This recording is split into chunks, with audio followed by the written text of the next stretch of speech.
à la fin du mois de mai, il y a certains travaux que l'on peut faire dans son jardin et notamment tailler les euphorbes. Alors, comment bien les tailler et surtout pourquoi le faire? Eh bien, c'est ce que je vais vous expliquer dans cette vidéo.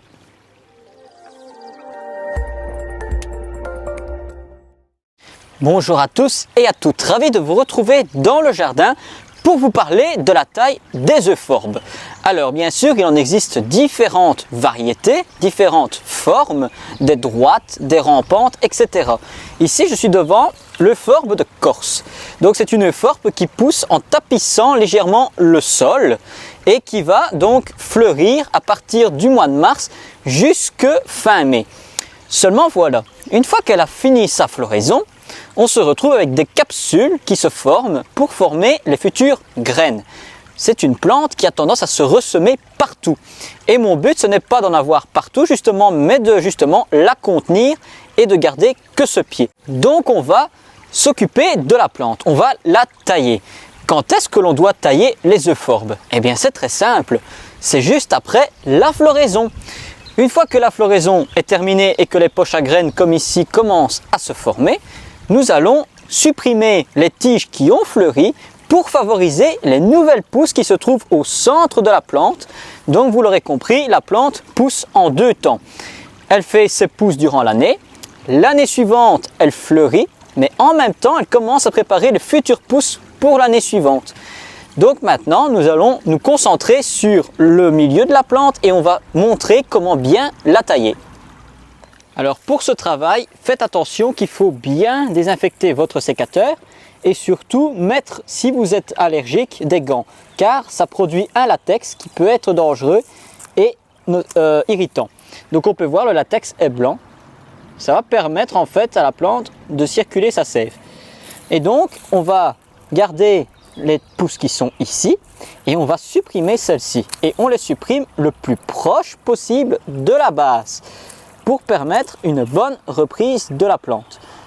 Et alors vous allez voir, on supprime quand même assez bien. Regardez la floraison que ça a produit qui est maintenant terminée et donc on s'en sépare.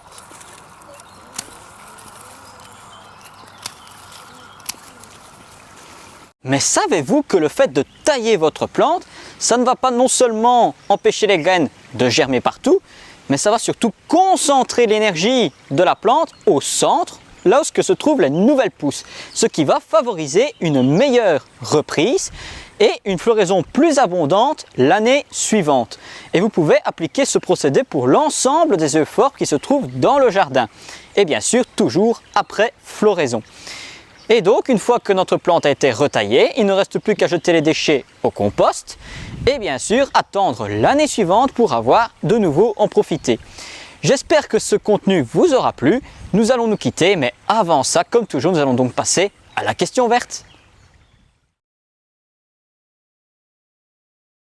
La question qu'on nous a posée est la suivante. Est-ce que je peux mettre une plante demandant le plein soleil dans une zone ombragée? Eh bien non.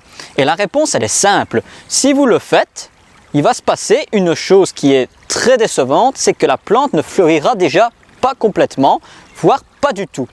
Si une plante a besoin de soleil et que vous la mettez à l'ombre, non seulement vous n'aurez peut-être pas de floraison, mais aussi la plante aura peut-être des difficultés à se développer et risque même de dépérir via les racines ou alors l'exposition ne lui convient pas.